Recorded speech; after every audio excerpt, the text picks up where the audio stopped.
Ladies and gentlemen, members of City Council, please attend the call meeting of the City Council to be held in the 6th floor conference room, Monday, September 24th, 2012, for the purpose of a public work session. In addition, you may consider a motion to go into a closed meeting by order of the mayor. Mr. Cherry? Here. Mr. Edmonds? Here. Mr. Heretic? Here. Mr. Moody? Here. Ms. Randall? Here. Mr. Whitehurst? Here. Mayor Wright? Here. Mr. Chandler? Thank you, Madam Clerk. Good evening, Mr. Mayor, Mr. Vice Mayor, members of council, and of course, the members of the Economic Development Committee and Senator Lucas, of course. For your work session tonight, we have a couple of items.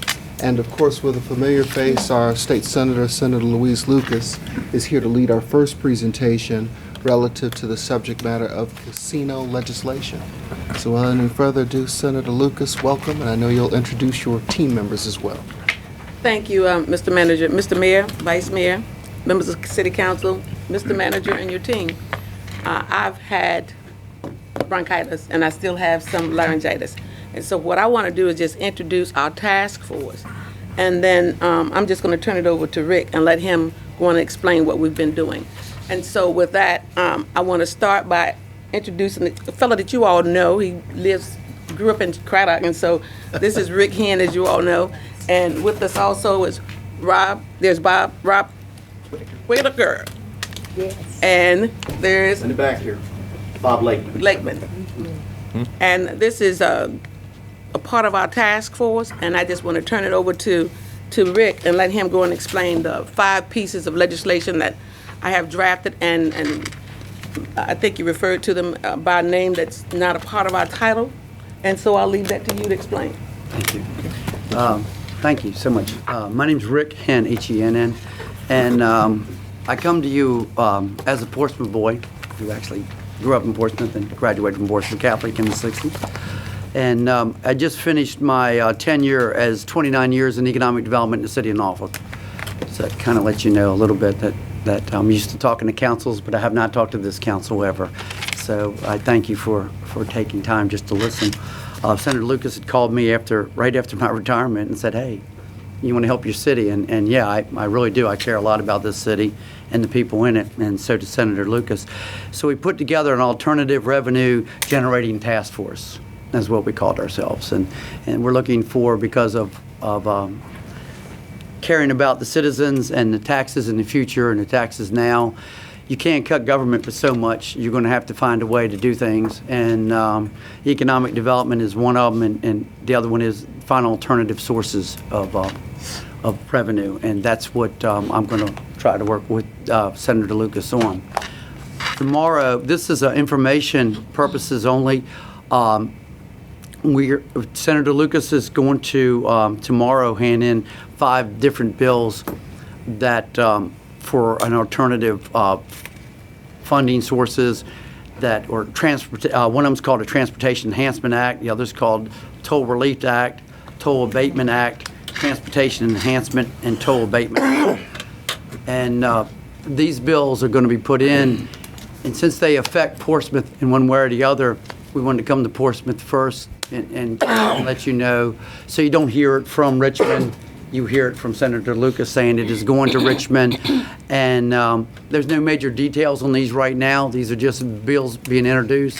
There's no site, there's no selection, there's no nothing. This is a long, drawn-out process, but you have to eat this elephant a bite at a time.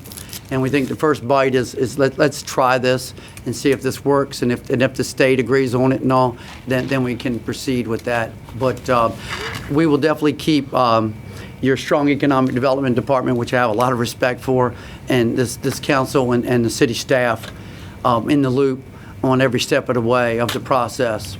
And that's any other questions you might have at this time. Go ahead. Continue. That's basically it. Okay. I just want to let you know that we are looking at things, to counteract not just the tolls, but counteract the future of taxation and all, because you have to run this. The city manager's got the hardest task in the world is trying to do more with less, and I've seen it, and I've seen it a lot. And but I got to commend you on opening up your new courthouse today, and that's a great achievement for them. And we have to look at the positive things for growth in the future for the city and its citizens, and that's what I want to do. Okay. Well, Mr. Mayor, as you know, the genesis of these bills, of course, came out of the toll debate that started early on in the year. Because as you all know, in January when we convened, one of the first things that I did was to begin the lobby process to try to get, first was $500 million on the table so that we could bring down the tolls for Portsmouth and for the Hampton Roads area. We weren't successful in getting all that we asked for, but we were able to get $100 million, which gave us an opportunity to put the tolls off until 2014. And what I promised was, in the meantime, we'd be looking for alternatives for tolling, because I personally do not want to see tolling to become the process by which we build roads and bridges and tunnels. And if you look at Portsmouth in particular, with our real estate tax rate being as high as it is, and the possibility that one of our most important assets may get sold off from under us, and you just put that together with the toll, and that puts us in a very tough place.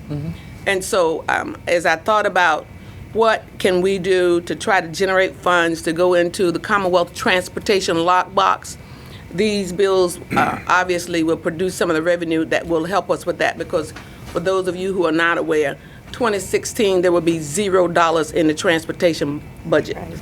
None. Outside. 2017, there will be no money in the transportation budget. We cannot use the general fund to prop up transportation. We've cut the state budget as much as we can. And of course, unless people want to be satisfied with cutting education further, and I don't think people want to hear that, I know I don't. You want to cut health care more? I don't want to hear that. I'm sure a lot of other people don't. The only alternative you will have after 2016 will be to increase the real estate tax on the people who live in this city. And so what we're trying to do is get ahead of that by generating funds that will help do two things. One, bring some funds to the city, and two, put money into the Commonwealth Transportation Lockbox. Okay, And that's the goal. okay. Any questions? Councilman Moody? Thank you, Mayor. Good evening, Good Senator evening. Lucas. Good evening. It's an old saying, if you want to kill a snake, you got to cut its head off. And the snake is still in the form of the Public-Private Transportation Act. So since that's still in existence, the governor can do exactly what he's done recently, and that's to enter into a deal with another ERC-type corporation to toll roads that you're concerned with. So I know that act passed with a lot of votes, and I think the last It's time... almost unanimous. Yeah. And the last time you were here with us, you had mentioned that some legislators were going to look on repealing that. Where do we stand on that? That I can tell you that the fight is still before us, and there have been several members of the legislature from both the Senate and the House who've been meeting with the governor throughout the summer, and they have not made a whole lot of headway. But I think that there's going to be full-fledged war on this issue once we return in January. Is there a bill in existence now to do that, or is it just a discussion at this point? I think it's just discussion between senior leaders and the governor at this point. Okay. Thanks. Oh, Dr. Edmonds? Hi, Senator. Bishop, Just got a question. Casinos coming to Portsmouth will help our economy. Is that what I'm hearing, that the bill will help? That's part of the bill? We're not planning, we don't have a site for any project that we have in the bill. Our first step is to get the state to accept the bill, and then we work with localities, and then we work with sites, and then we work with prospects. Okay. So it's too far-fetched to even speculate what this is right now, so we'll take like I said, a step at a time with that. Long story short, Portsmouth may not be in the process at all at the end of the day. All right. Because the other thing. we just don't have those rest of it. All right. Okay. Thank you very much. Appreciate it. It's always good to see you, Senator, and Thank you, Mr. Senator. Hen. Go Monarchs. Yeah, All right. Yeah, that's the other side of me. Mr. Manager? I'm the one that puts Thank you, it Mr. over Mayor. into- Thank you, Senator Lucas. Thank you. Okay, the next item we have for you starts a series of a couple of items that we want to give you some development updates on. I'm going to ask Mr. Patrick Small if he would join us. The first one regards the old IC Norcom property site. Sir, how you doing? Council, good evening. I want to discuss with you briefly a project that you've been privy to on some levels, primarily in closed session, that your Economic Development Authority has been working with for an extended period of time.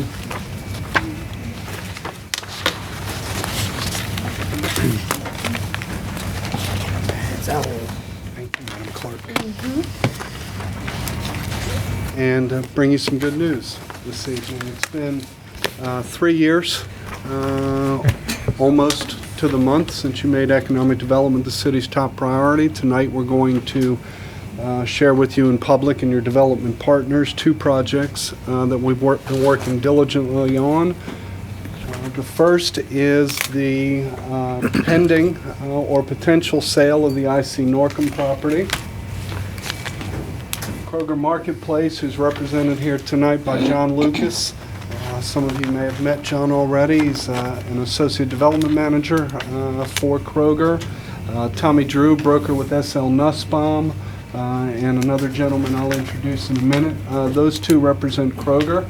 Kroger is the second largest grocer in the United States, headquartered in Cincinnati, and they are proposing to bring a new marketplace concept to the Hampton Roads metro area. Some of you may have seen the announcement in Virginia Beach of their first proposed store. They intend to roll several of these out. We'd like to be the second, certainly the third, if not the second. The store is a 120,000 square foot facility, expandable to a 140,000 square foot facility. Represents a $20 million investment on the part of the company, creating 400 jobs and generating tax revenues just on real estate and sales taxes of $750,000 annually. Company's on a fast track, which is why we're rolling this out and have been in front of you in the past. They want to open the first quarter of 2014. Their store takes 45 weeks to build. So if you back that up, that leaves us a fairly short period of time to get them under contract and through the entitlement process. This is a representative photograph of one of the Kroger marketplaces. And then this photo represents the interior of the store. This is not just a grocery store, it is also a general merchandising outlet. The company has a books and magazines section, bathwares, home goods, furnishings, organic produces. The top left slide is a picture of the interior of some of the grocery components of their stores. They do prepared fresh foods. The second part of the project is represented by Mr. Bruce Berlin. Some of you may remember Bruce. He was one of the presenters at your kickoff economic development strategic planning retreat at the social services building almost 3 years ago. Bruce is with Ellis Gibson. Their partner is a group called Commercial Real Estate. They work very closely with them, and Ellis Gibson and Cress are proposing to partner with Kroger and develop the balance of the property for a junior anchor, small shop space, out parcels. Clients on the junior could include home goods, sporting goods, pet supplies. This part of the development will attack those categories of retail that we've talked with you in the past that the city lacks. And Ellis Gibson sees a market in Portsmouth, and we'll be working with Kroger to build out the entire site. Cress again will partner with Kroger for the on-site work, and as soon as Kroger starts construction of their store, Cress will be right behind. Some representative samplings of Ellis Gibson's work. This one may look familiar to you. It's right up the street here on High Street. That's your social services building, obviously. They are also the developer of the marketplace at Hilltop and Edinburgh Commons, among others. So some representative samplings of their product, which for those of you who are familiar with the company is a very quality retail product. Current status of the project is that Kroger and Cress EG are working with the planning department to make the project conform as closely as possible to the city's development standards. Preliminary site plan's been incorporated into a letter of intent, which the EDA executed Tuesday. This is the preliminary site plan that is in the letter of intent or an attachment to the letter of intent. You see the large Kroger store there on the bottom of the property, siding on Turnpike, backing up to the SL Nussbaum housing development in the back, the junior anchor adjacent, some small shop space, a Kroger fueling station directly across the street from Walmart's parking, some out parcels, preferably for family-style sit-down dining, and then another little conglomeration of small shop space on Turnpike as well. So the next steps for us are to execute a sale and development agreement with the company and begin the permits and approvals process as quickly as possible. I say to conform as well as possible with the city's development codes. With a project this large, there may be some assistance that the company needs. Your planning staff will determine what that might be, work with the company as well they can, and then hopefully have a project in front of you for your approval in time to meet that Q1 2014 opening. Now, our form-based code runs along that whole Turnpike corridor, or does it not? No, sir. It does not? High Okay. Street in London. High Street in London, okay. All right, very good. So any major hiccups, anything we ought to know, or we're moving along as? You just No major discussed. hiccups as of yet. The company still needs to do its stormwater calculations, which will determine what the stormwater requirements are going to be. There could be some issues with the drive-through for the pharmacy on the building, although we believe those may have been resolved in a meeting with planning staff last week. Your planning department has the ability to work with the company on an alternative landscape plan, as well as an alternative parking plan.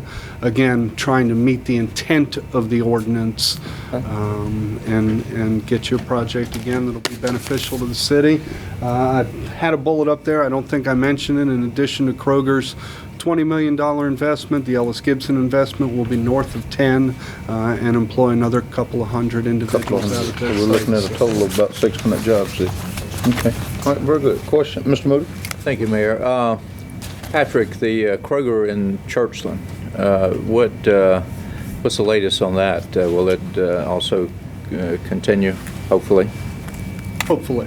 The company, I'm sure, and John Lucas can speak for Kroger if you'd like him to join you. What they've relayed to us is that if that Kroger continues to perform well, it will remain open. Okay. Patrick, are you going to bring us back one agreement or two? Are you have an agreement with Kroger and Ellis Gibson, or Right now, the letter of intent is a tripartite agreement among the three parties. Whether there's one sales and development agreement or whether there are two, the EDA will actually be the party that executes those.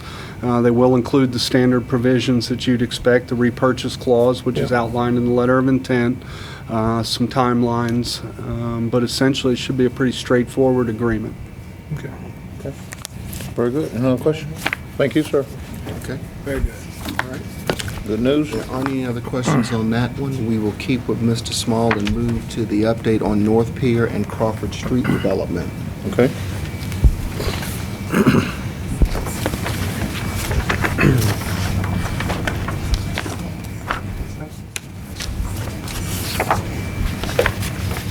North Pier.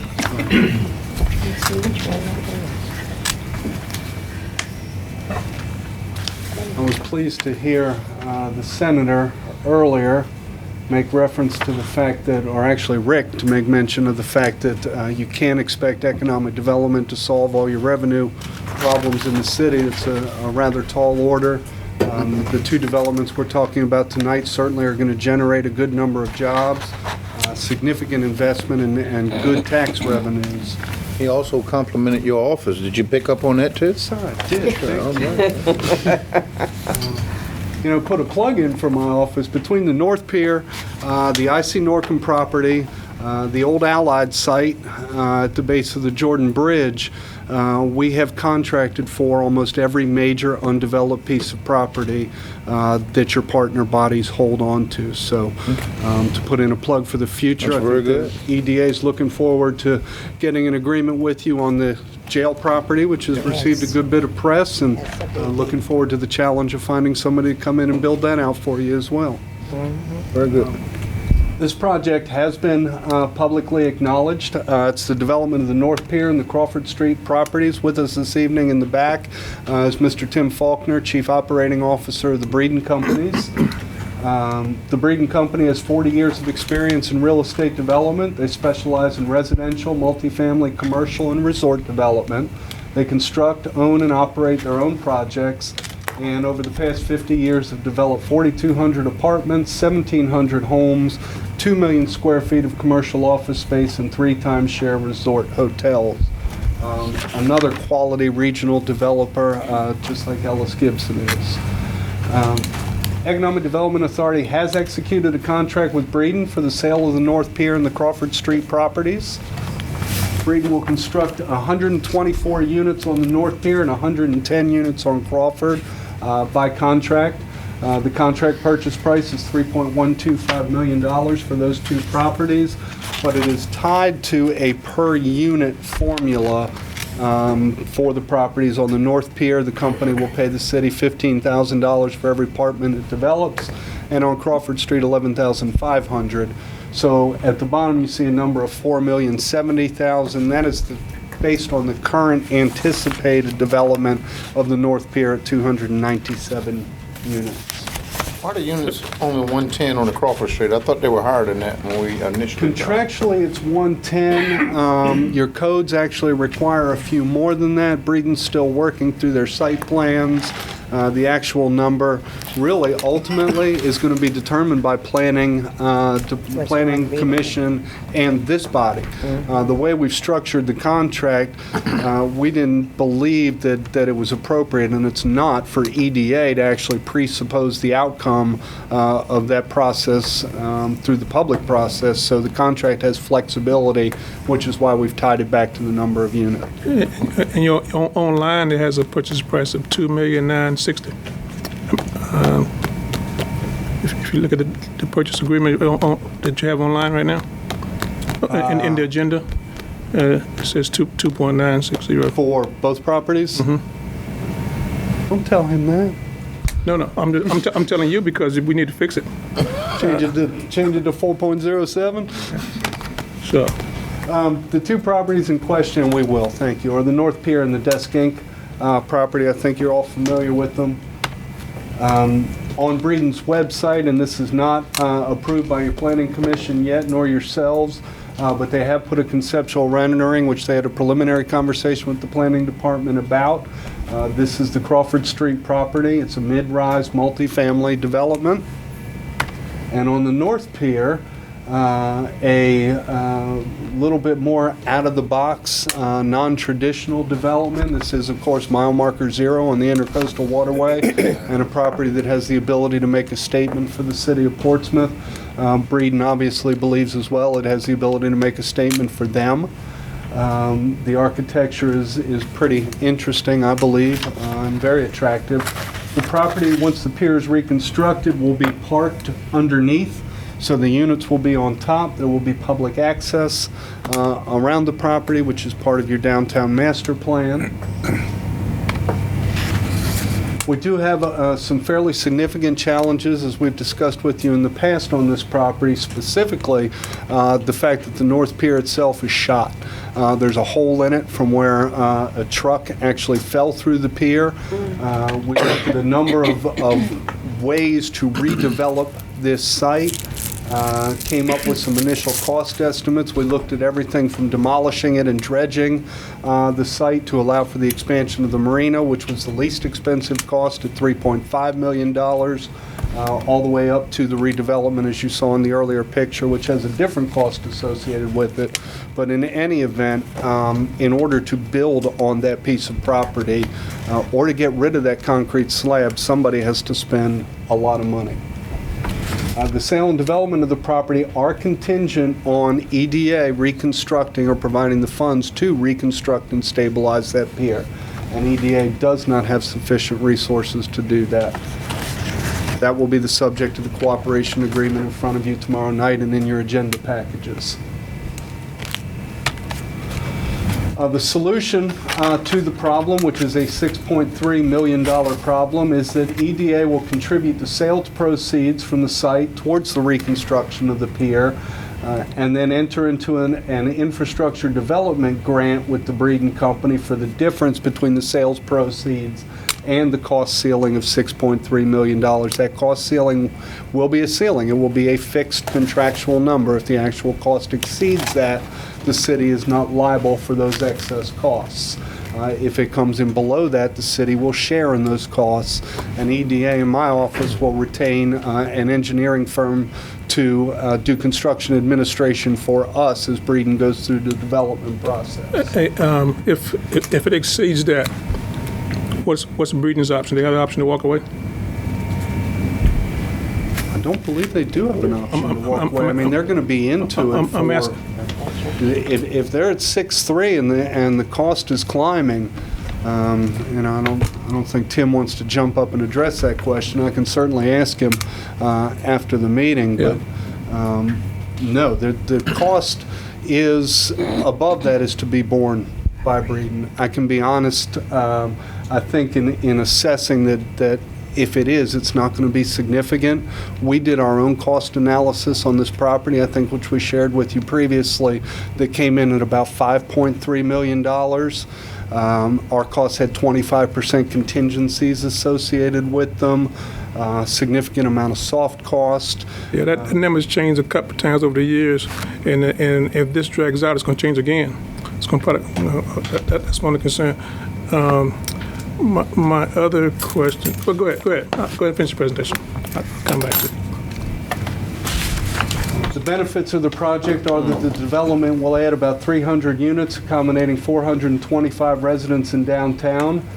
Construction cost is estimated at more than $45 million and expected to result in more than $550,000 in annual real estate tax revenues to the city. Over the 5-year period after the site development costs have been offset, real estate tax receipts are estimated at $3.2 million to the city. And of course, additional revenues beyond the real estate tax will accrue directly to the city. The way the deal's structured, site development costs will be capped, the city's participation at $6.3 million. The proceeds sales, which earlier we estimated about $4 million, will go to offset that 6.3. Real estate taxes collected by the city on an annual basis would be remitted to the EDA for a period not to exceed 5 years until those development costs are repaid. That does not happen until after project stabilization, which I'll talk about in a minute. The timeline for the proposed project, we executed our agreement with the company in June. They finalized their independent cost estimate of the project in July. They have until the end of the year to finish feasibility and do the title review. In January of next year, we will enter into a development grant repurchase agreement and finalize any parking issues that may remain. They'll apply for their use permits in February, hope for site plan approval in November, complete financing in June of 2014, start construction 3 months later, begin occupancy in November of 2015, and be completely stabilized in January of 2018. That timeline may move up if they get through the site plan approval process more quickly, if they get through financing more quickly. Most of those dates are contractual timelines, and so far we've had no problem meeting some of the earlier timelines, including hopefully the consideration of the cooperation agreement tomorrow evening. So in conclusion, the 2 parcels in question are currently undeveloped. They're publicly owned, producing no economic benefit to the city.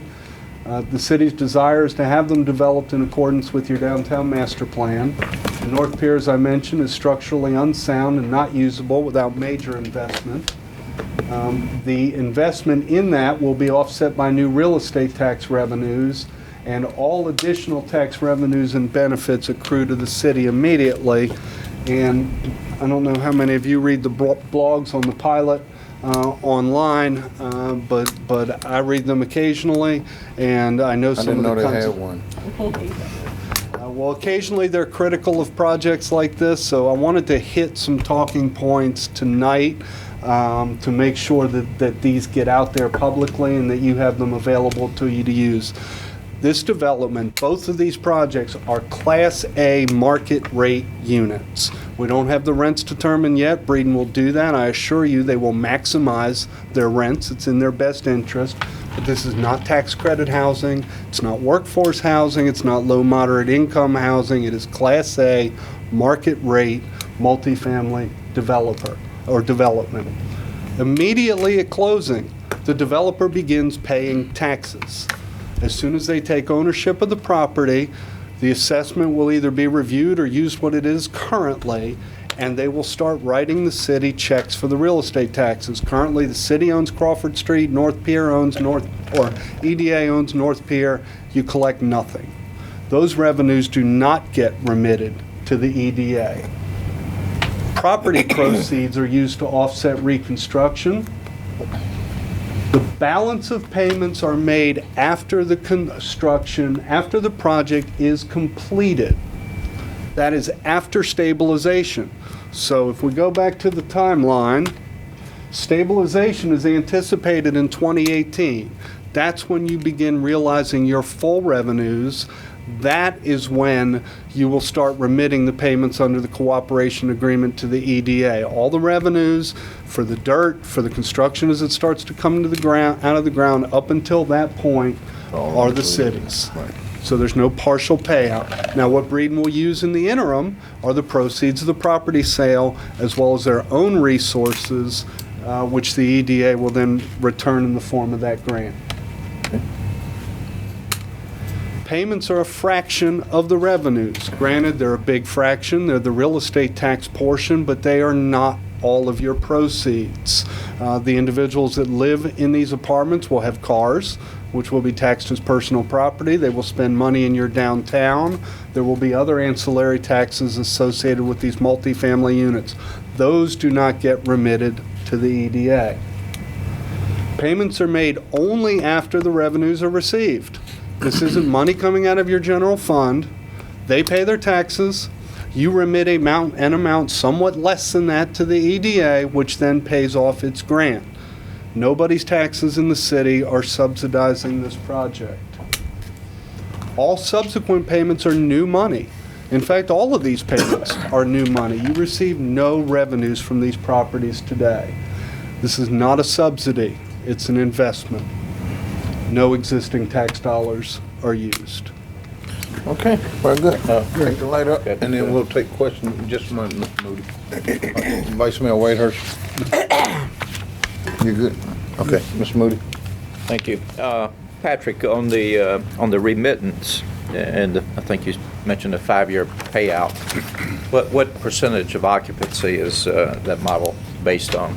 Full stabilization, which means all the apartment units are completed, all of the apartment units are opened, which means all of the apartment units will be taxed. So regardless of if they're at 94% occupancy, 84, 99% occupancy, So they're it's based on 100% build out. 100% build out and what the company calls stabilization. Okay, my other question is, our city attorney been involved in structuring the contractual part of this? Not to date. Your EDA attorney, George Wilson, who's in the city attorney's office, was actively involved in that contract. Okay. Okay. Same standard repurchase. There will be, Clauses. there are repurchase agreements in that contract, yes, sir. Okay.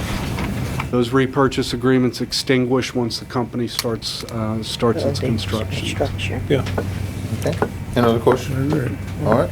Thank you. Yes, ma'am. We're Madam Chair. having lots of apartments, wonderful plans going on. Is there any discussion that at one time these will be built so that when the market changes, they can become condominiums? Yeah.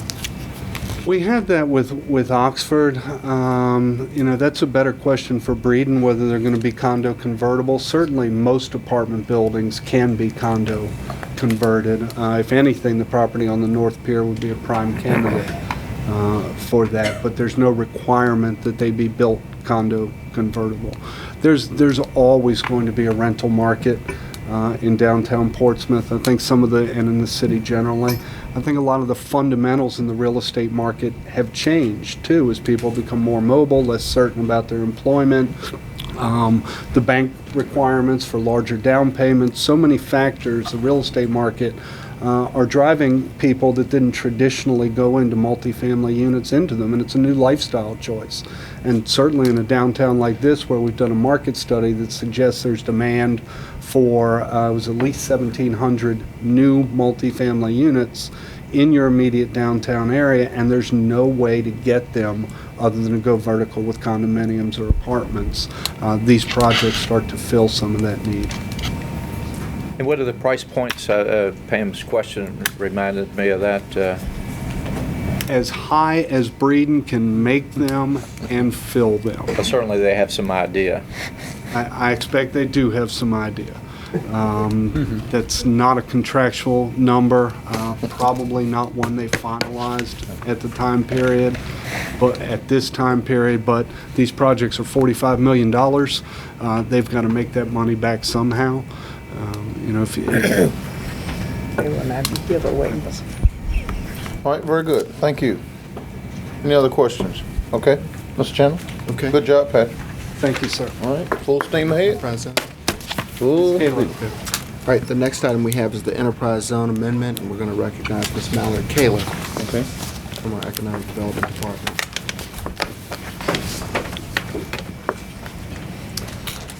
How you doing, Mel? Mayor, Vice Mayor, members of council, it's a pleasure to be with you again this evening. And while I have shared updates on the Enterprise Zone and our amendment application, I'm really here with you this evening to talk to you about helping us promote and advertise this Enterprise Zone and the benefits that come with it. As a reminder, we received our Enterprise Zone designation 2 years ago in January of 2010, and it is a it is a state and city partnership to promote investment, to spur redevelopment, and to promote job generation. We have a 10-year zone. It's up for renewal on 2 occasions, so the life of the zone could be as much as 20 years. We have the zone boundaries that were initially put in place that complemented all of the planning documents that you all have adopted over the years, and we are adding those 354 acres that you all agreed to add last week or the week before at the formal council meeting, and that will then bring us up to covering 6.95% of the city's geography in the Enterprise Zone. As a reminder, that green area along Virginia Avenue, that industrial corridor, is the portion that you all agreed to add.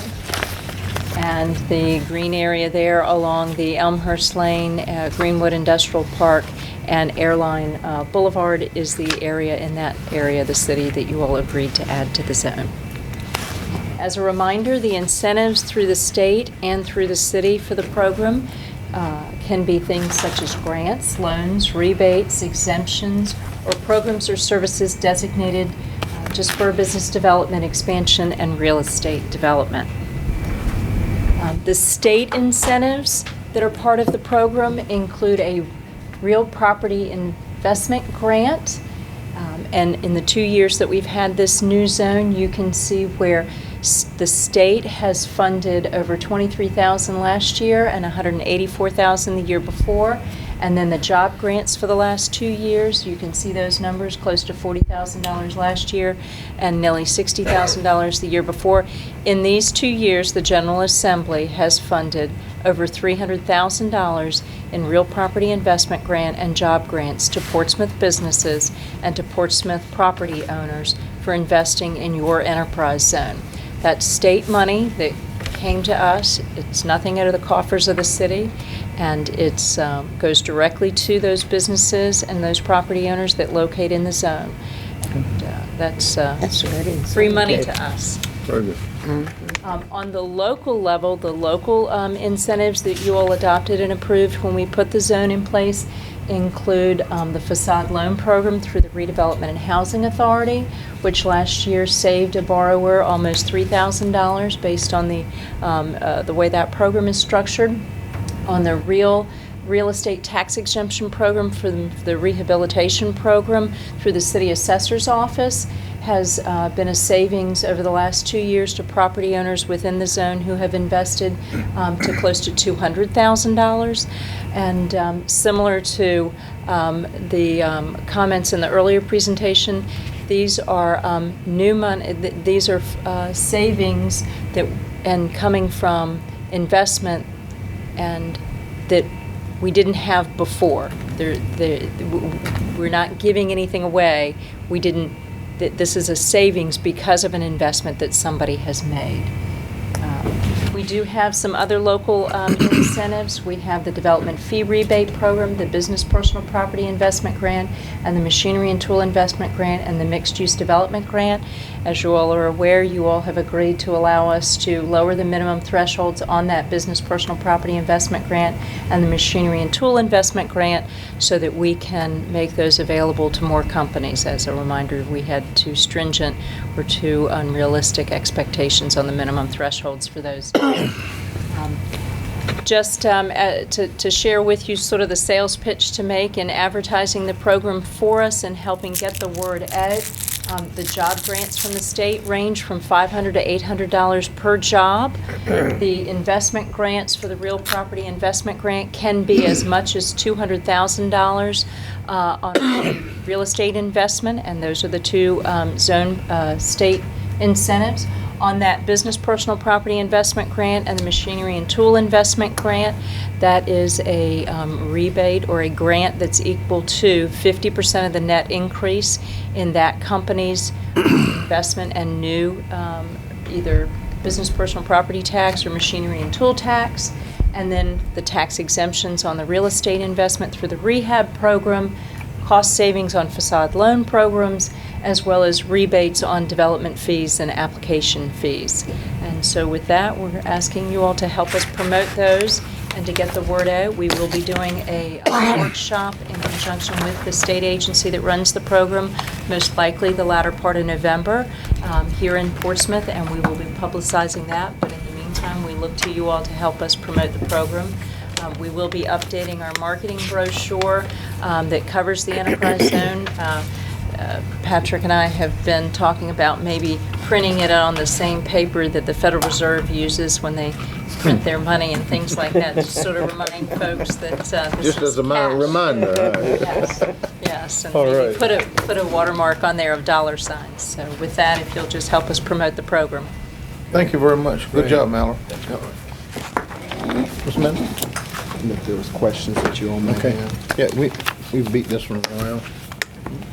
And, all right, thanks. Go ahead. All right, the last item we have this evening from administration, I'd like to recognize some officials that we have here from CCDI, Mr. Maury Cook, and Mr. Steve Hagwood, if they could join us.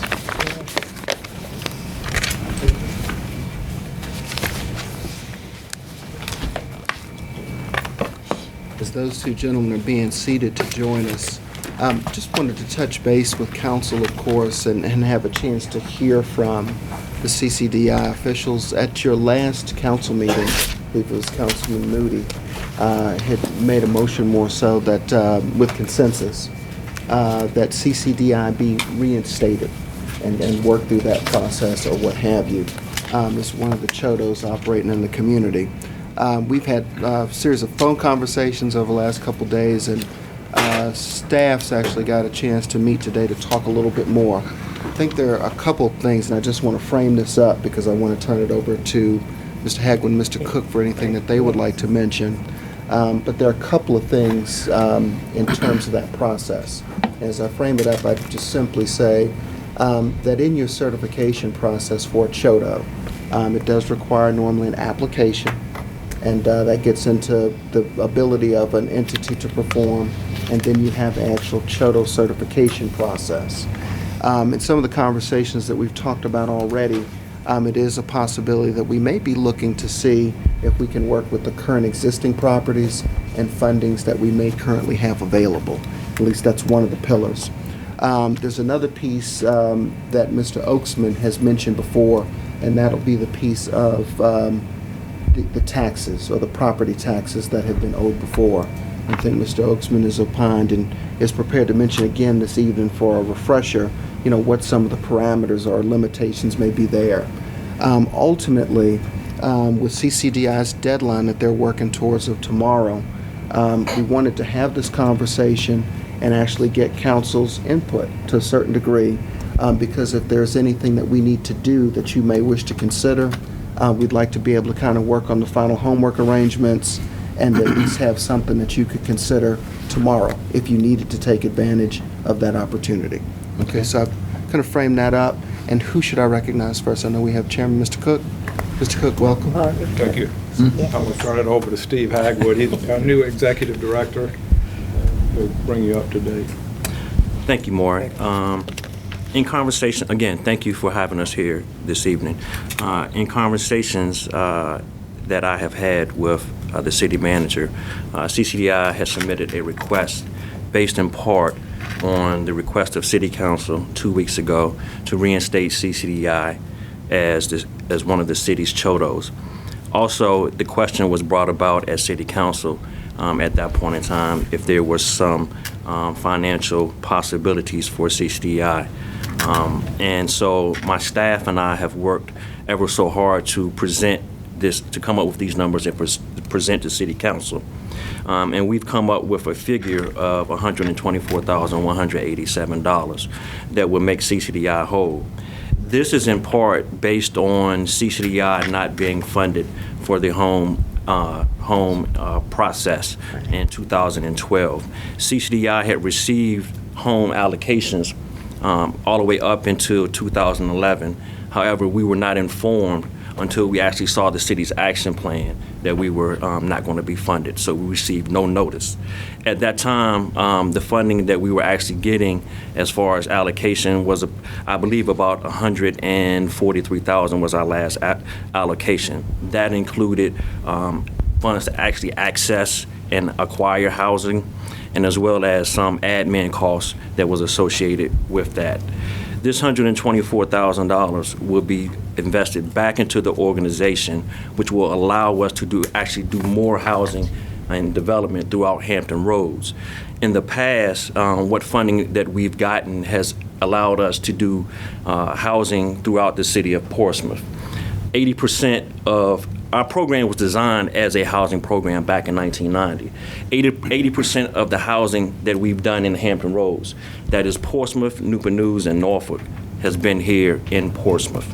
And I would be gladly to take council out and just to show you our properties and show you how we've actually gone into neighborhoods and beautified those neighborhoods. So this funding will go back into the organization and allow us to do more economic development in the form of housing in the city of Portsmouth. We don't do a development, a whole development. We do what's called scattered site development. And we've done over 100 homes here in Portsmouth. So this will give us an opportunity to invest back into the city of Portsmouth and continue the great tradition of affordable housing and helping those who need to be placed in housing. We provide a service to the community that PRHA does not provide. We provide down payment and closing cost assistance to individuals who are at 80% of median income. Most of the times we build houses at cost. Okay, and that income is reinvested back into the organization, which allows us to do more housing in the city of Portsmouth. Traditionally, we've done about 6 houses per year for the city of Portsmouth.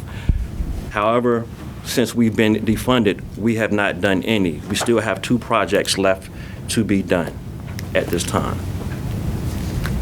Warren? You've got 2 projects left to be done. Where are these 2 projects? 2 projects are on Peach Street and on Ann Street. How far back have these projects gone? What year? We acquired these projects during our last full year of funding and once we did not receive funding, we were not able to complete those houses. Under the home program, we were able to draw down allocations for construction costs, soft costs, to actually finish these projects. Where are they at now? What's the status of these two projects? One project is about 85 to 90% complete, and the other one is about only maybe about 10% complete, somewhere between 5 and 10% complete. Okay. And this funding that they're requesting, Mr. Manager, is this funding from out of the home funds or these local City of Portsmouth funds? Okay, that's a very good question. As we're working with Mr. Hagwood and his staff in our conversations today and last week as well, we're really taking a look at what's remaining in the home allocation in terms of what program funds are available there.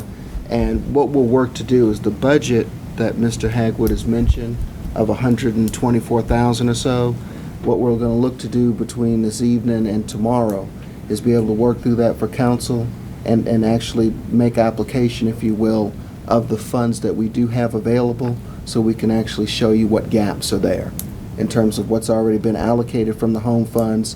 The other category of funding would be CDBG, and there have been requests from groups like CCDI over the past, but with the CDBG allocation, a clear majority of that money actually does go to PRHA. And then there's a small portion that the city keeps for certain administrative items. So for all of our CHODOs, there's not a whole lot of involvement on the Community Development Block Grant Fund side, but the home side is what comes to play. So as Mr. Hagwood has mentioned, we'd like to give you a breakdown of that 124 because it actually gets into positions and certain other operating costs.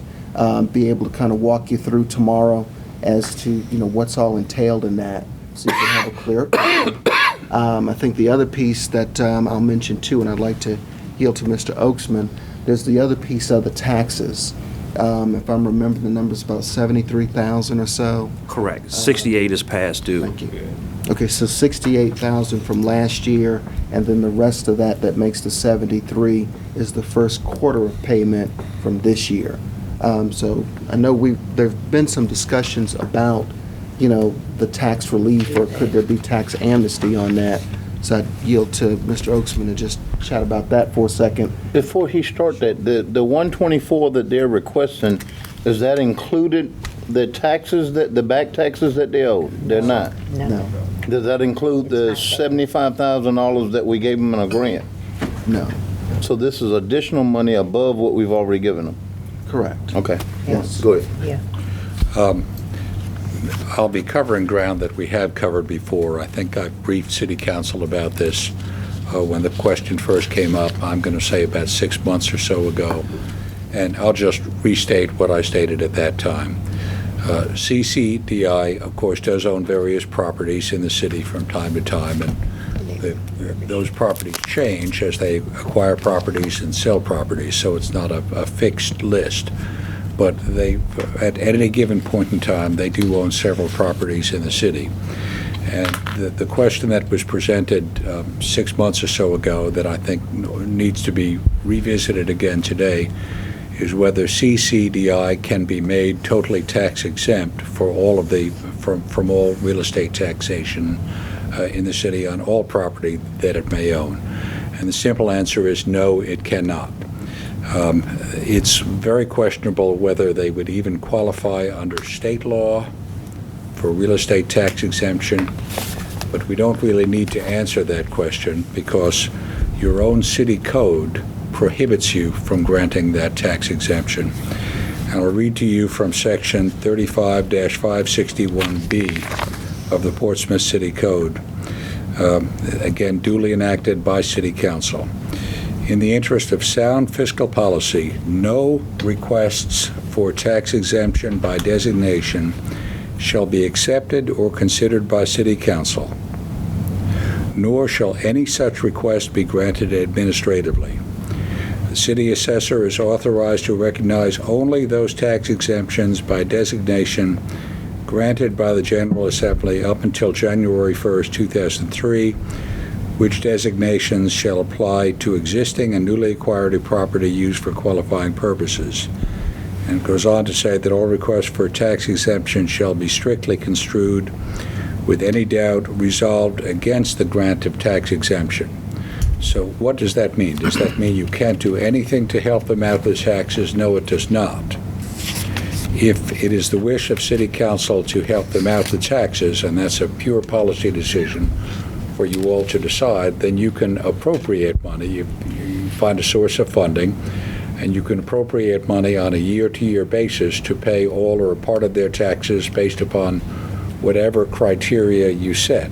You can do that. You can pay their taxes or appropriate money so that they can pay their taxes in whole or in part. Again, that's a discretionary matter with you, whether you would want to do that or not. But that would have to be done, if you do choose to do it, on a year-to-year basis, an appropriation each year to cover taxes that would become due and payable each year. What you cannot legally do under your own city code is to grant a blanket exemption, making all of their real estate tax exempt. So that's what you can do, that's what you cannot do. But again, if we were to undertake the latter part of your piece, we'd have to do the same thing for other chodos that we have. We currently have, what, 2 or 3? I mean, are we going to get ourselves legally bound if we're helping one and not the other? Well, I mean, you're going to have some difficult questions of fairness. Right. And maybe some political questions to answer. And I can't begin to address those. Those are things that only you all can fully assess. But as a pure legal standpoint, for a nonprofit organization, you can, in your discretion, if you have adequate funds to do so, appropriate funds to pay their taxes. I believe you did that last December. You appropriated some $70-some-odd thousand for them to pay taxes that were due at that time. I thought, did you ever pay those taxes? Okay. All right. You did a grant for close to $75,000. It was a grant, and it did not have stipulation to it. There was no payback provision. It was an allotment that was provided. Remember, there's times past that you had talked about, wanting some accounting in terms of how it was spent. But at the time that it was authorized, there were no requirements or strings to it in terms of what it would be used for. It was at their discretion. So no taxes were paid? I would say, to answer that indirectly by the piece that Mr. Hagwood has mentioned, the $73,000, remember $68,000 is from the previous year. So the conclusion I would draw that there hadn't been anything paid to date, because the thought has been that there may be some aspect of tax amnesty that might be granted. So have we got an accounting of the money that we gave them, the $75,000 that we granted? Have we received that yet? Yes, we have submitted that on 2 occasions. We submitted that to Paul Hope by his request. We'll get a chance to review. Can we get that by tomorrow as well? Review it. I got a question, Bill. Okay. First, Mr. Moody, and then Dr. Edmonds. I guess my question, and I think I've asked it before, hopefully I can get a little clearer answer this time. How do other localities treat their respective chodos regarding whether they're taxed or not taxed? Okay, that's a little bit of a different question we were talking earlier today, in terms of how they tax them. Yeah, I mean, Yeah, are they I tax don't know exempt that at or are they taxed? And the reason why I ask that, they're putting homes back on the tax rolls, homes that are blighting influences in their communities, and they're rehabbing these, so they're putting them back on the tax rolls. So it's not that they're taking possession of them for profit, although I'm sure they make a profit to cover their labor expenses, admin expenses, etc. So it seems to me, I'm a little surprised that they would be taxed in that respect. But with that said, I want to know how chodos are treated in other localities, whether Portsmouth is treating them differently regarding taxable or not. Do we know that? We'll need to check on that. I don't know that right now. So we need a question. We need to know that. We need to find that out. Okay. All right, Dr. Edmonds and Vice Mayor. and Thank you, Mr. Mayor. Randall. I'm in agreement with Councilman Moody because it seems like if they're putting these facilities back on the tax base, I can't see why they can't be tax exempt either. I think there ought to be some way. By the way, how long have you been working with the city and being the CHODO and helping to do this? For about 20 years now. 20 years. So you've established a record in working with the city. Yes, sir. So I don't see why we can't continue this relationship. So Neither. I don't either. Okay, Vice Mayor, hold on. How do you determine demand for the housing you fix up? How do you determine demand? Basically, we go out, we do marketing surveys, or either we're contacted by someone in the community, or either we go out and identify the houses on our own. If we see a lot, we contact the owners of those lots. Sometimes we get calls from PRHA. So there are various ways that we identify the properties and the demand for them. Ms. Randall? I think one of the things, because it's definitely needed, and we can tell where you've been into those areas and removed the blight from those communities. But is there some way that you have a documented file of the before and the after? Yes, ma'am. And the cost factors that helped you to get from one point to the next point? What I'm thinking of is it also takes away from the blight that begins to come into a community when you have one or two structures in there. And I'm just wondering, how do you present the story? We have documented annual reports from when we used to have our annual meetings that we would pass out to all in attendance that actually outline the costs associated with bringing up neighborhoods and how we've actually changed neighborhoods. So we have the documented information. We have historical records for the past 20 years, which we would be glad to provide to council. Vice Mayor? Here's my question is to the city manager. I understand you say that the CDBG funds are sort of fixed, how much the housing authority gets, how much CDBG CHODO gets? In the CDB category, the allocations have been made, and they've normally traditionally been made in that breakdown. A small portion for the city and a larger portion to PRHA. What I'm looking at, if they're going into the community and fixing houses that are causing a blighting increase, we need to fix those houses to keep them from getting worse. I don't think it should be a fixed allocation. They should tell us what they think they need. They can do the work, let them do it. And I think you struck a pleasant note, Mr. Vice Mayor. As I was mentioning, you've got the community development block grant side. Most of your CHODOs tend to deal on the home funding side.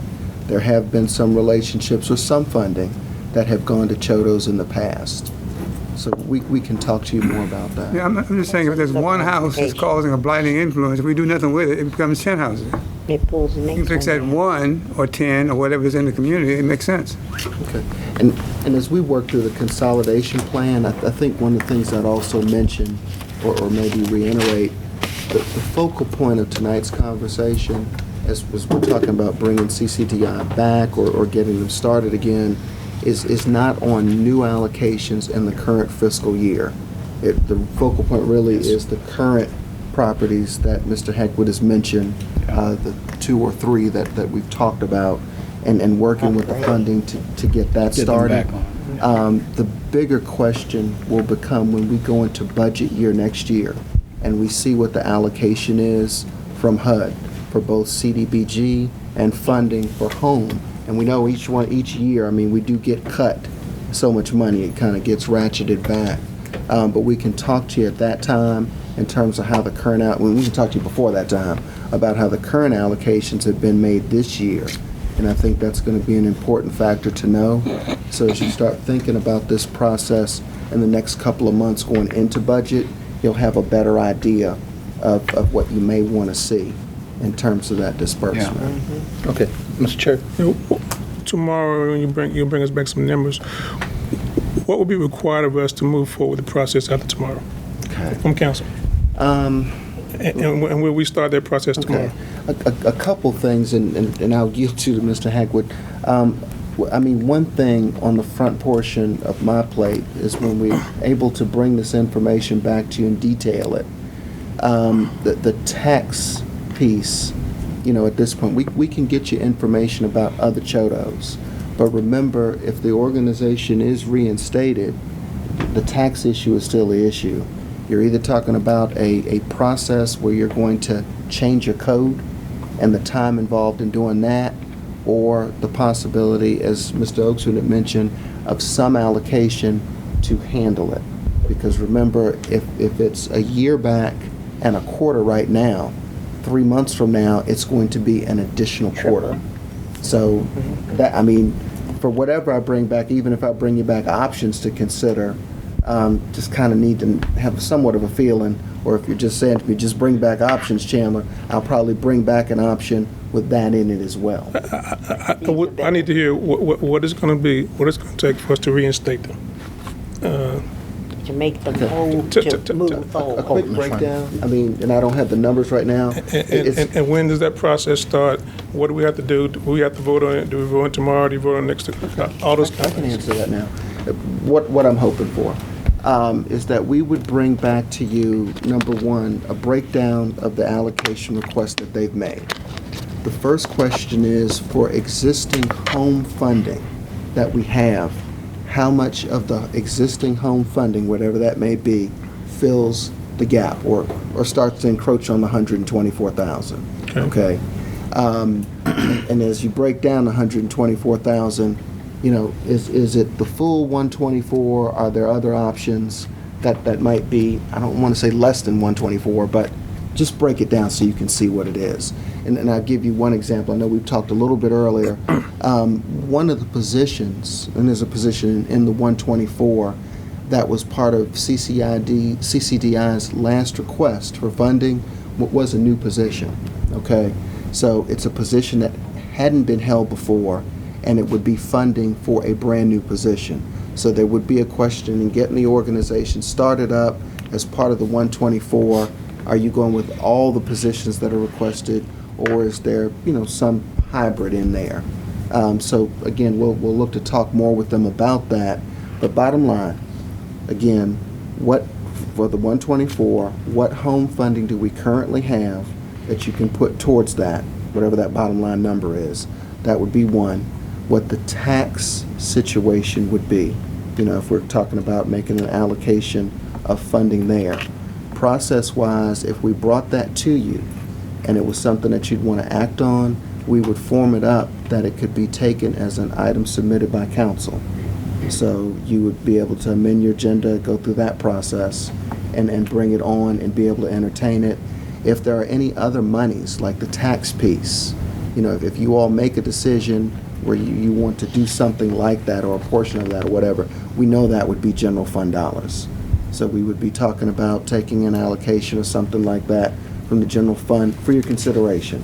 And you would be making a motion to take the money from the general fund for whatever portion you would decide to do, and that would be how it would be done, simplistically. Yeah. How many years delinquent are you on taxes? Portion of Year and a half. year and a half, yes. A year and a half. And that's how much you owe? Is it 69,000? 68. 68. Okay, 68 is a year though, right? Yes. 73 is the total number 73 right is just now. for the quarter. And that's a year and a new quarter. And they're about to embark upon another quarter soon, I imagine. Yes. Let me shed a little more light on that, if I may. Go ahead. We built this property, and I've done a lot of deals in my old age in the city, and some of them have been good and some of them have been really bad. This was not a good one for us. We did it because city and foundations came to us and asked us to do it for Oasis.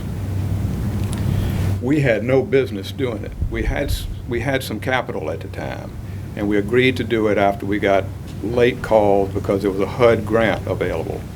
So we built this building for Oasis. It was out of what we normally do, as a lot of you in here know. we didn't need to do it. I would love that we hadn't done it, but we did. And we had, we were told that we were going to get tax This the exemption. Chestnut Street property you're talking about? Yes, sir. Okay. Yes. Oasis property. On Chestnut. Yes, Okay, Chestnut. go ahead. We were told we were going to get tax exemption, and we've started to build it. Who told you that? I can't even remember now. Okay. And it doesn't make any difference because I didn't get it in writing. So I try not to whine. So we bellied up and we did okay. I mean, we made it through because the times were different and we had a good stream going. So we did pretty well. Oasis is tax exempt, as I understand it. They should be able to, somehow we should be able to do that where we built it for them. They were tax exempt. They are tax exempt. So we should be able to ride on that somehow. Now, I don't know how our city attorney can look at something like that. So all of this $73,000 is tied to the Oasis project? Well, 57,000 of it is, and then the rest is on properties. The other properties that you... Properties that we've already sold and the 3 properties that we currently own. I'm sorry, the properties that we currently own, the 68,000 is based off of properties that we've already sold and Oasis and properties that we currently own. So you still in possession of the Oasis property? We still have the Oasis property, yes. That's enlightening. I had no idea that a large portion of that was centered around the Oasis, which we're all familiar with. Yeah. And that still goes back to the question, given the work that they do, putting properties back on the tax rolls for the city, which helps the city, which helps our tax base. Here we're taxing them. It'll really be interesting to see how the localities treat their chodos, and whether they're it's like biting the hand that's helping feed you, in my estimation. Keep you afloat. We all know the good work that the Oasis does. Y'all built it. Now y'all are in a financial bind because you're taxed for building that facility out to the tune of $53,000, and here we're dunning you for the tax money associated with that, which by our code, once again, we have to, but find out that it's different than what other localities are treating their chodos. I'm going to be supportive of getting ours in line with everybody else's. But that Oasis building now is how old? 8 years old, 10 years old? It was built in 2002. 2002? Yes. So 10 years old. Yep. And we're talking now about, okay.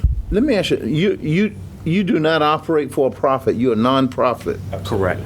So why is it you don't bake into your project costs the cost of paying your taxes?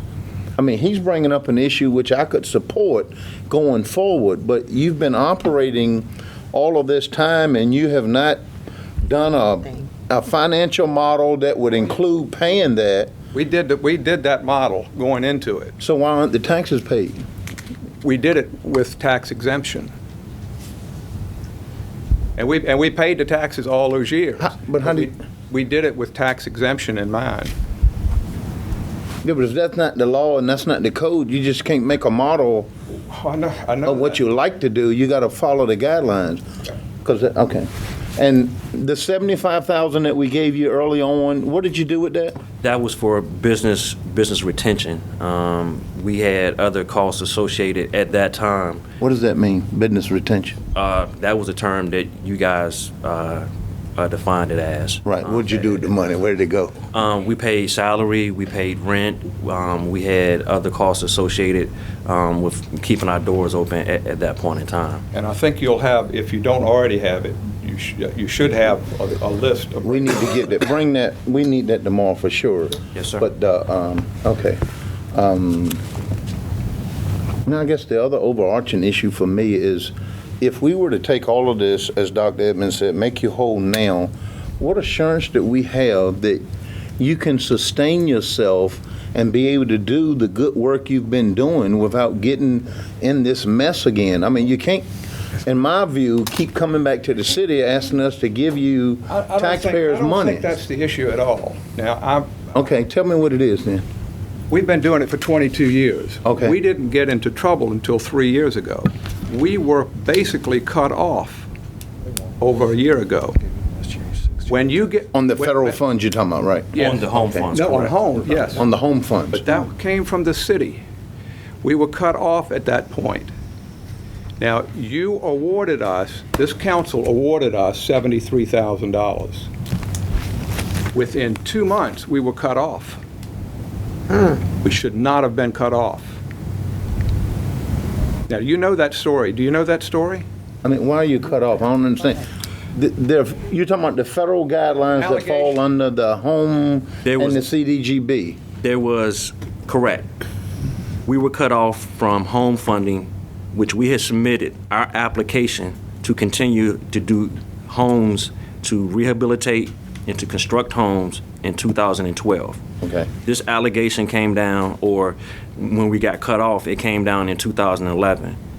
Then following that point, there were some allegations that were sent up to HUD alleging CCDI of a conflict of interest, and it came back from HUD that CCDI was not in conflict of interest. So everything precipitated right after we received that $75,000 grant. So the conflict of interest is what cut them off, Mr. Manager?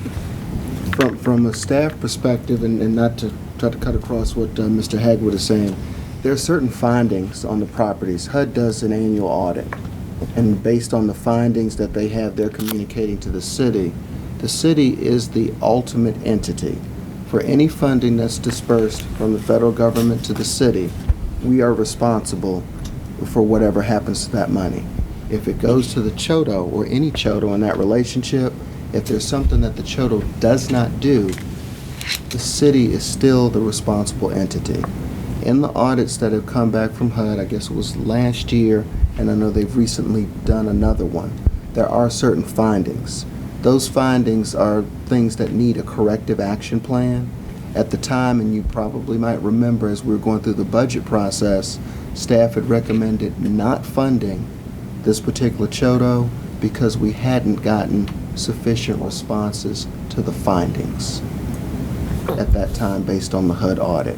Okay. The conflict of interest item, It's a that was separate issue. mentioned, is really a separate issue. Okay. So where are we with those findings in your action plan to, have those findings been corrected now? They are very minute findings, and I will say this, that a portion of those findings have to deal with us having income in order to be able to correct it. But since we were cut off from funding, we have not been able to address those findings. There are only 2 findings. However, this conflict of interest, we were never given a chance to actually address that because information was sent out to our board of directors before we even had a chance to address it. We received a letter from HUD before we even knew that there was a conflict of interest. Okay.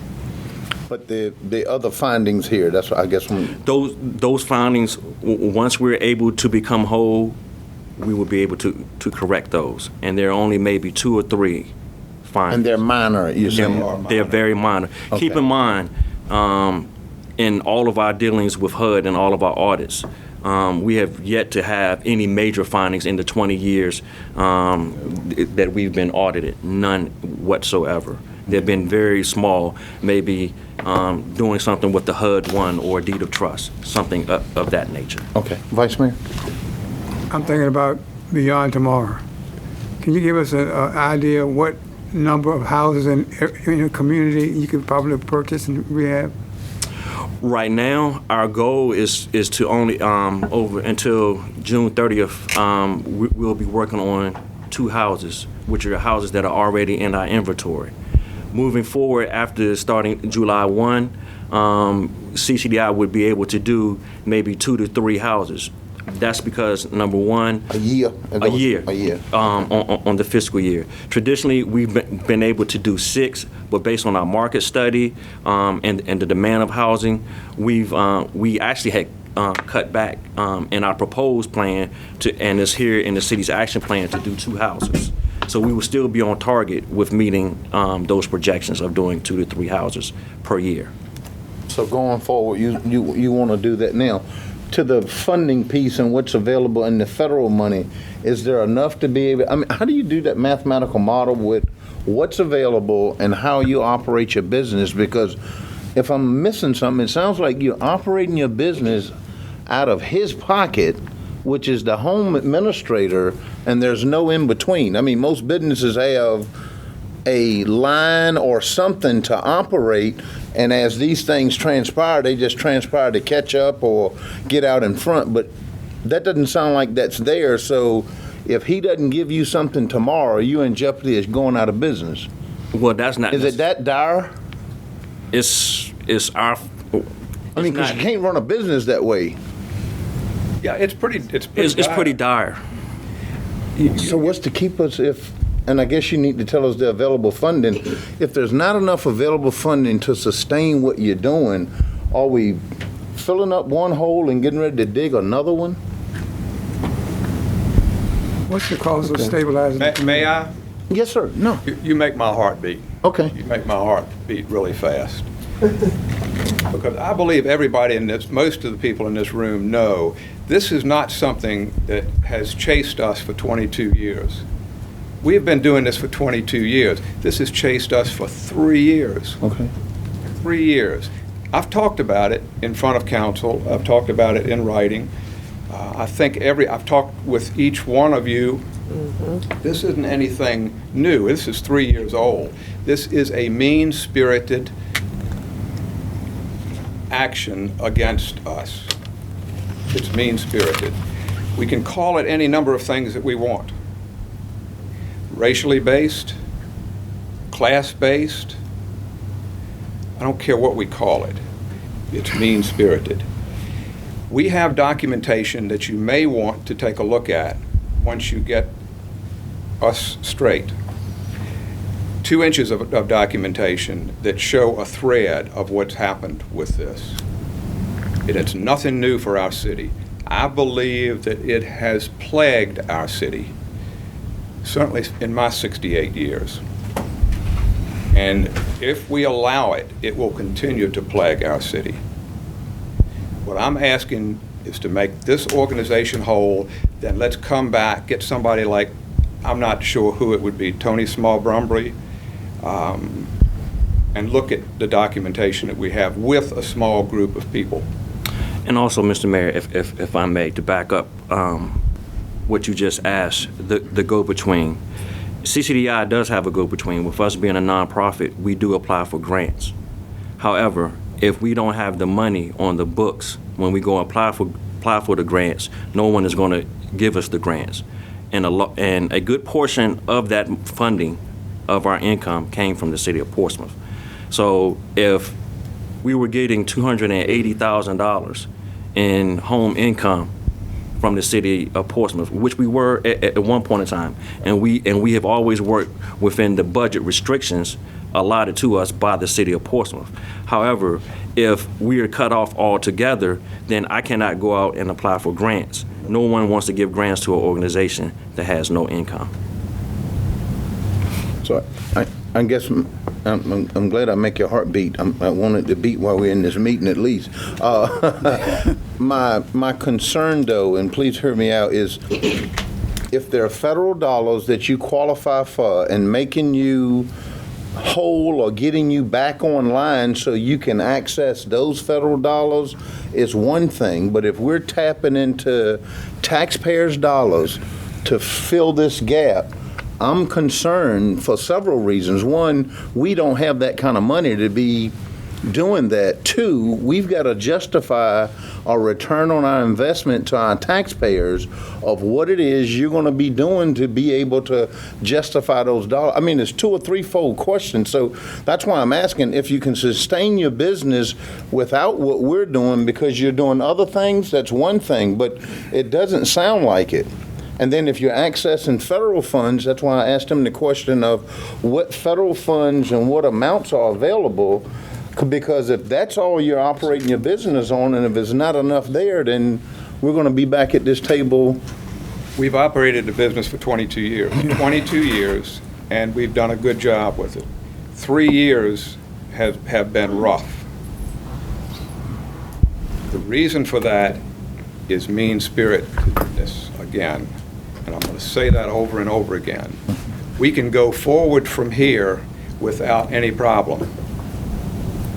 Now, what we're asking for, we're not asking for a donation. We're only asking for what we did not get that put us in this box. All right, Mr. Chair and then Vice Mayor. We can sit here and debate this, but part of the issues they have, they might have had some issues beforehand, but the tipping point was when we cut them off. So part of the material injury that they suffered was caused by us. Yeah. Right. So, and the things they do for low income and minority in this community are worth the investment for me to make them whole, to give them an opportunity to continue. Now, they will sink or swim from that point on their own, or with wherever the system, however the system works, flows. But I am right now in favor of doing what we didn't do, because we're talking about money that we would have given them anyway, to giving them that money and making them whole and giving them the opportunity to continue to provide those valuable resources, because not for what they did for the last 20 years, there's several people in this community who would not own a home. And wouldn't have the opportunity to own one. Understand? I'm asking, are you advocating the federal money or local tax dollars? Federal money is part of what they do. I understand, but I'm saying to make them whole. Are you saying take our general fund money to do that? I'm advocating all of that. I'm advocating that whatever, all above. Whatever we didn't give them that they would have gotten, I'm advocating that we give that. We give that to them. It's part of the home fund.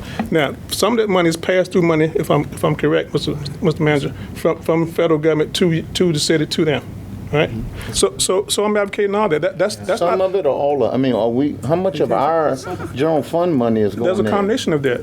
And I'm just saying we make that combination correct from this day forward, from whatever we didn't do in the past year that caused them to have this material injury and go into this tailspin or tip them over, however that worked, and we go forward from there. But to not give them the opportunity, to rejuvenate themselves after we caused, if I'm hearing this right, part of the problem or pushed it over the edge. I think we need to fix that. Our portion of this what we have in this play, we need to fix that portion. And if they don't make it from there on, then that's another story. But I don't want it to be said that they went out of business because we put them out of business. Mm-hmm. Okay. When they're doing those things for the minorities. To answer your question, federal funds are also local money too. It belongs to us as taxpayers. Whatever it takes, if there's no federal funds at all, we take local money.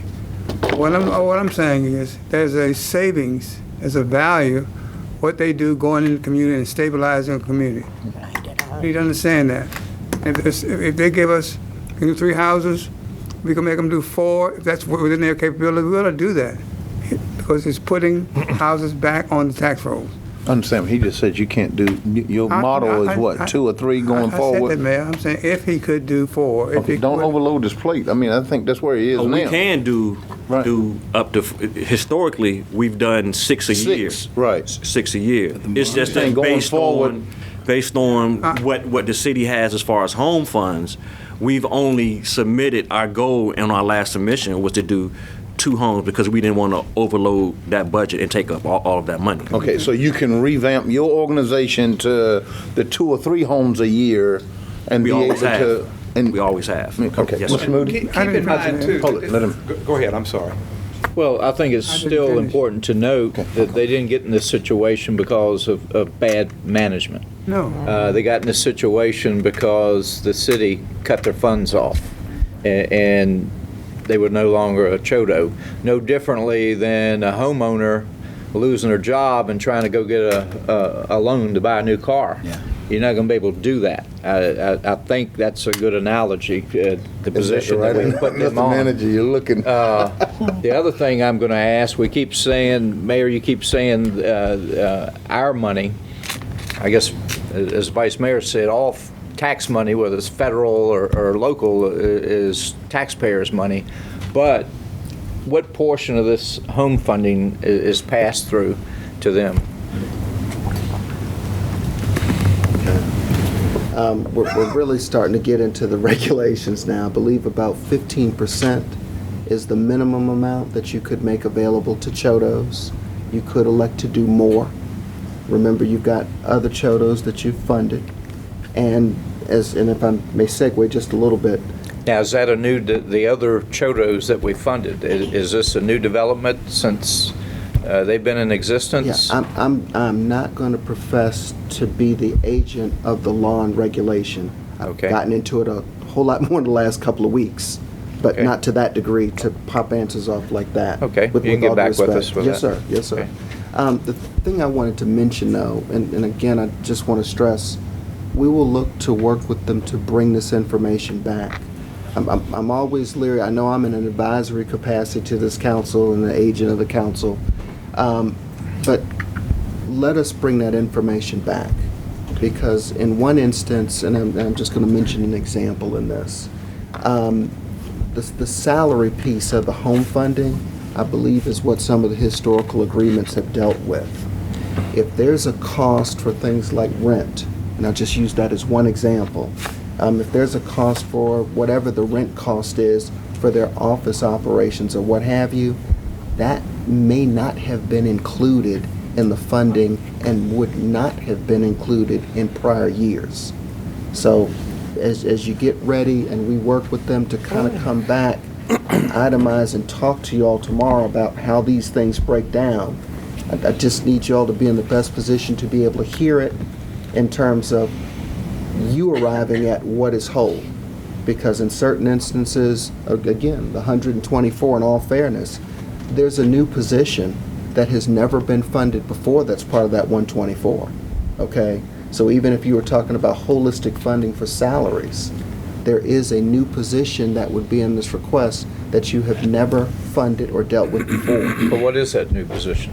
That new position was created because at the time that we submitted the application, our CDBG application, CCDI was doing 1,400 hours of reporting back to the city just on home funds or home projects. That's not taking into consideration the other projects that we were doing in other cities at that point in time, and any other projects that we were doing in the city of Portsmouth. That was something that the person who was in charge was requiring of our housing director. So in addition to her normal hours, she was having to update or answer questions and spent 1,400 hours.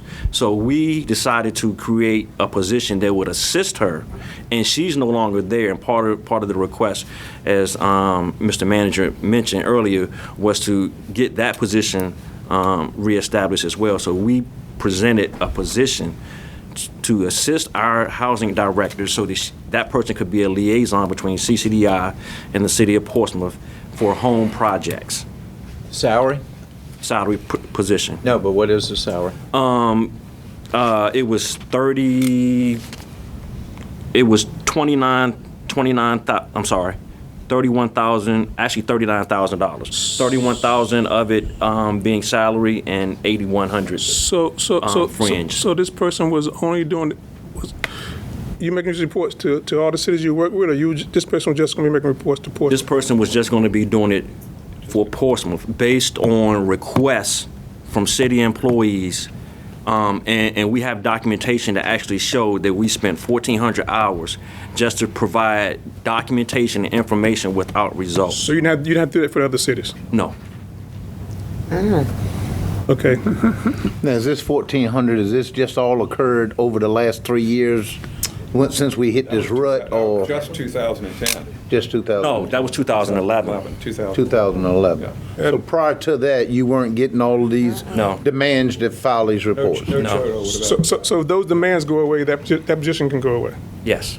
I mean, if you had the normal reporting process with Portsmouth that you have with the other cities? Then I can just have my housing director. I wouldn't need that. That's right. Okay, that ought to be more than two. All right, let me. So we just saved you Hold on, Mr. Miller. 39,000. Yeah, well, that's what I'm getting at. But Okay. before I recognize Mr. Hurtick, let me make the distinction of the monies that I'm talking. The local dollars are dollars that our general fund, and when I mention federal dollars, those federal funds fall under the guidelines. And we are responsible as the agent that if these properties and projects don't pan out, we're also going to reimburse the government. So that's why I'm making the distinction, because if we're using federal funds and these things don't pan out, is the federal government holding the city of Portsmouth responsible for returning those dollars, Mr. Manager?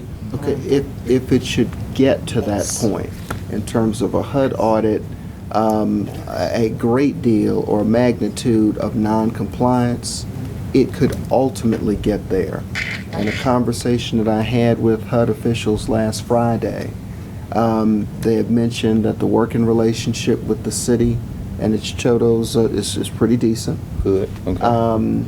That they're, even as they report their findings and we work through measures of corrective action, with any chodo, I mean, CCDI is the one of record at this point, the relationship has been pretty sound. Okay.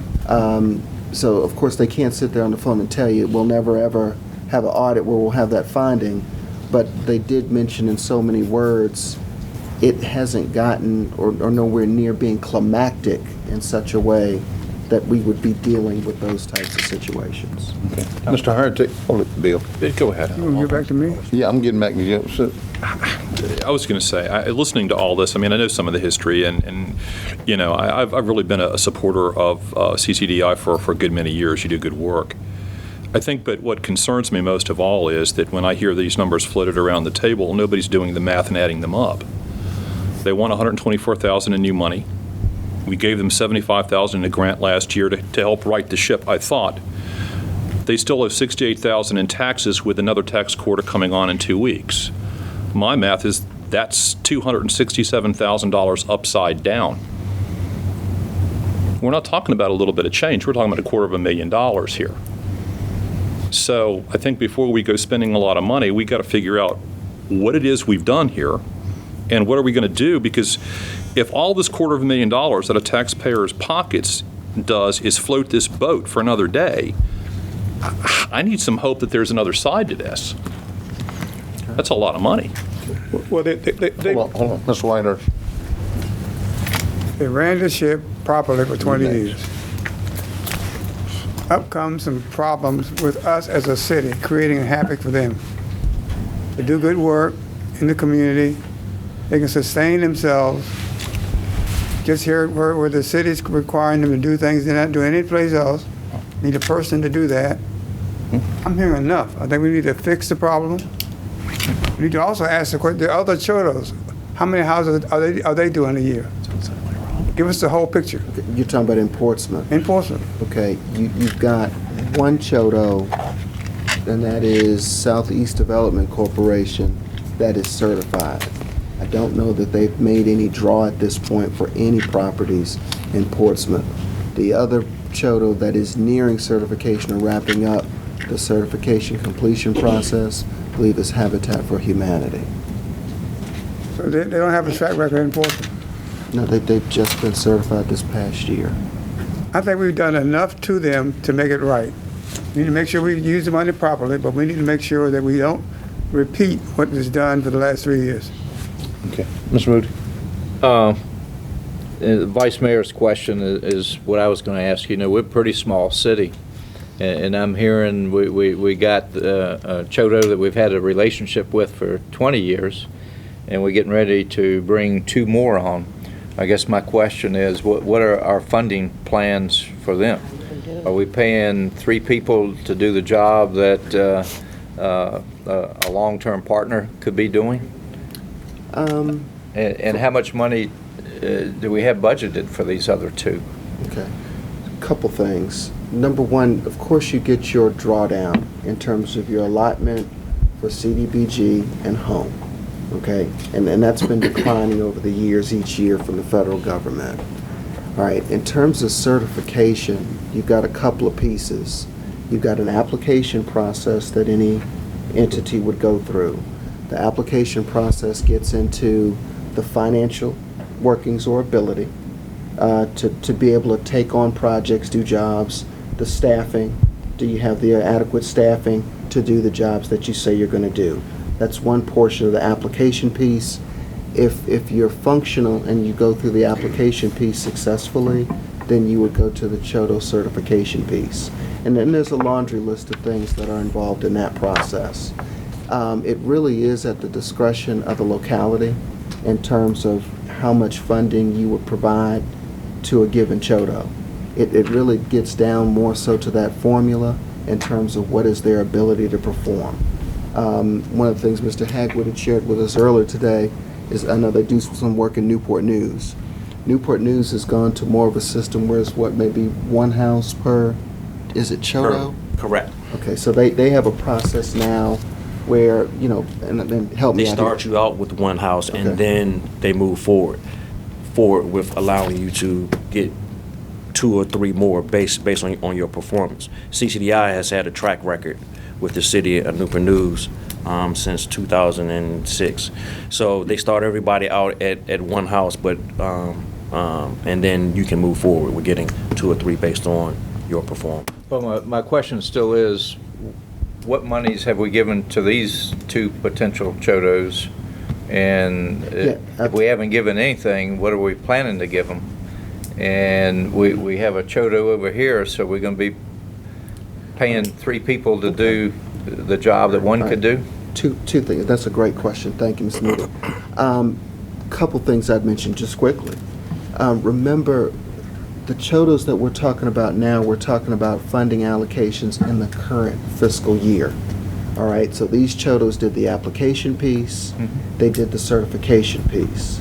One of the main things, and I think for CCDI, and I know we talk about different things, but one of the challenges, and again, gentlemen, I yield to you, I don't want to speak for your organization, but one of the main things that's hit them economy-wise is they actually had a line of credit that they were able to use, and that line of credit helped them have money to be able to spend to get projects, because most of the work that you deal with in terms of home and CDBG does work on a reimbursement basis. Losing that line of credit really hampered their organization. So I say that to say, when you go through your application process, any CHOTO, the application process is getting into the financial ability. How will you sustain yourself? How is your staffing? Some of the questions that y'all have asked here. Right. To speak to the current year. Well, when we cut them off, I guarantee you their line of credit dried up. Is that? Absolutely. So we cause your line of credit, you to lose your line of credit? Yes, sir. Okay. I rest my case. We put them in the Not only position. that, and we're a fairly creative group, but not only did it dry our line of credit up, we came right back and created another line of credit by utilizing our contractors. So we were never without a line of credit. Never. We are not without a line of credit right now. So while we're trying to make this matter whole, I'd like to get all of that information to make sure what we're saying here, sir, is actual factual. What they're saying, what we're saying, and like Mr. Whitehurst said, we need the whole picture, because, again, it's important not only to make them whole, but to move forward.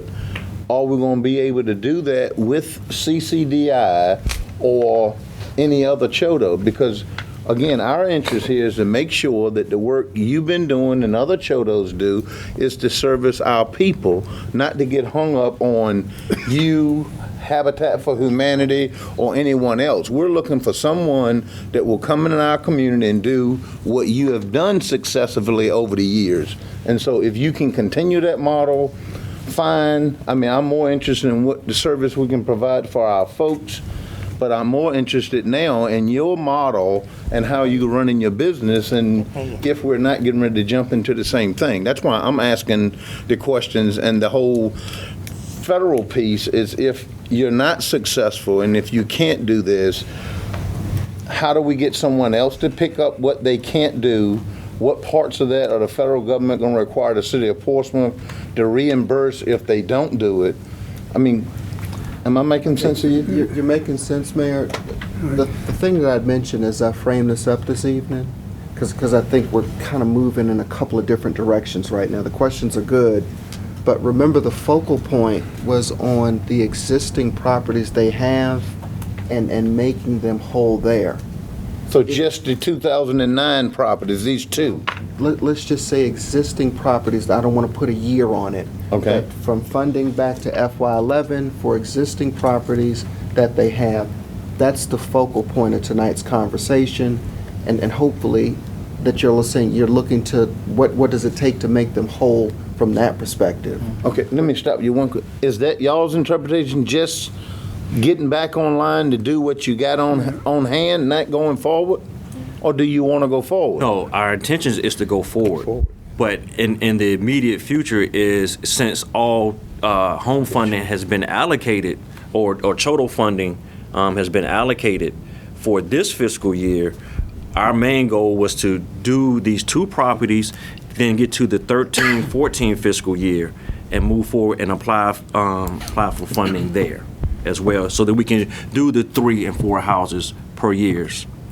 Okay, so we break this up into two pieces, making you whole just to finish up those two. We're talking this 200 and something thousand that Steve's talking about. And then going forward, they've got to reapply and go through that whole process, and then that'll be for 2013 or 2014 money? That'll be for 2014 money. FY 2014. Okay.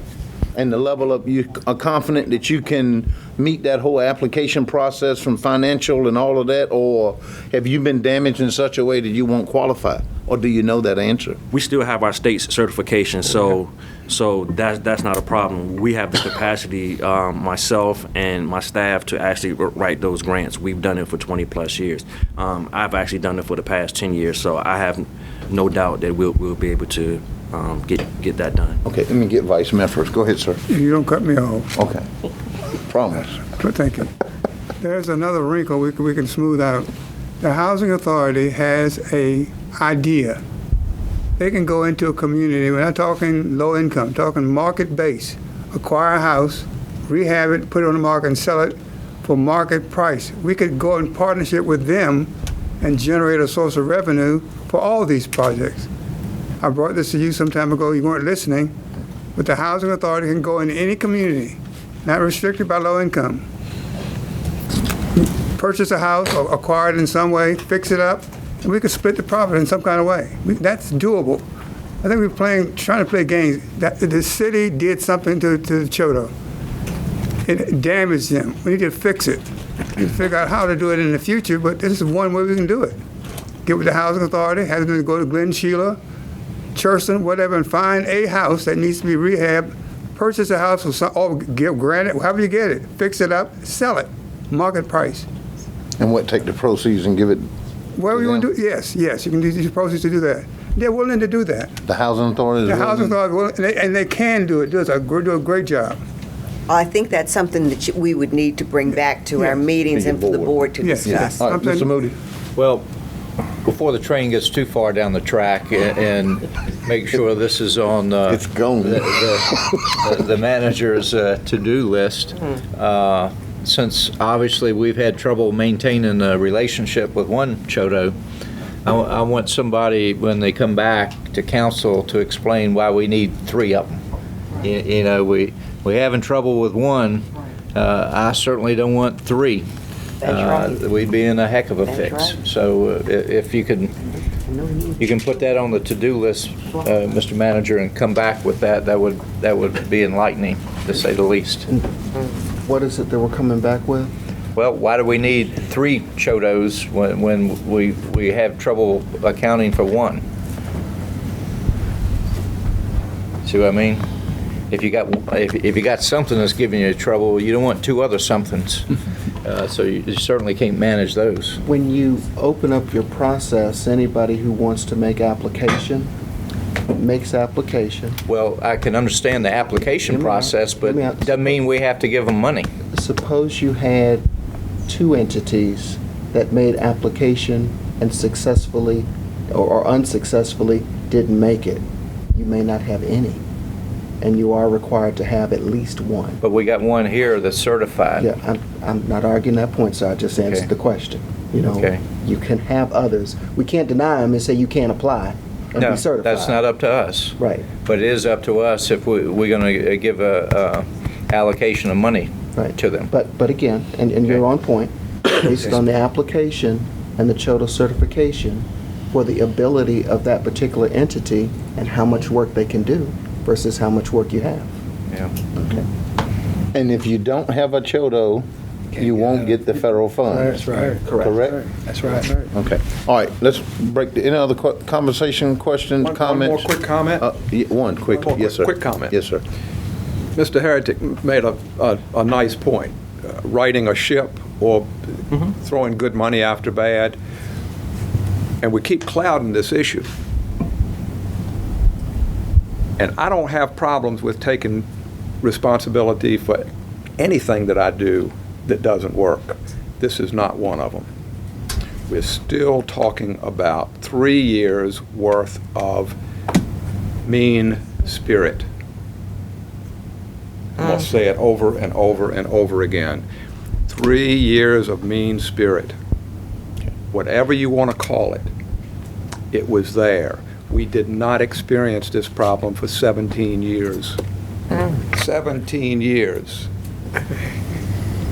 What I would suggest is let's get this right, and then let's look at what happened. Let's look at the thick of the papers of documentation that we have. Let's take a look at them. Let's get somebody, don't have to pay them to do it. Let's get some volunteers to look at it. I see some eyes rolling. Let's look at it and see if there's anything really there. Let's see if there's anything that's still plaguing our city. And I believe that there is. And I'm willing to work on it. Okay, thank you. So as we wrap this up, are you clear on what to bring back here tomorrow, sir?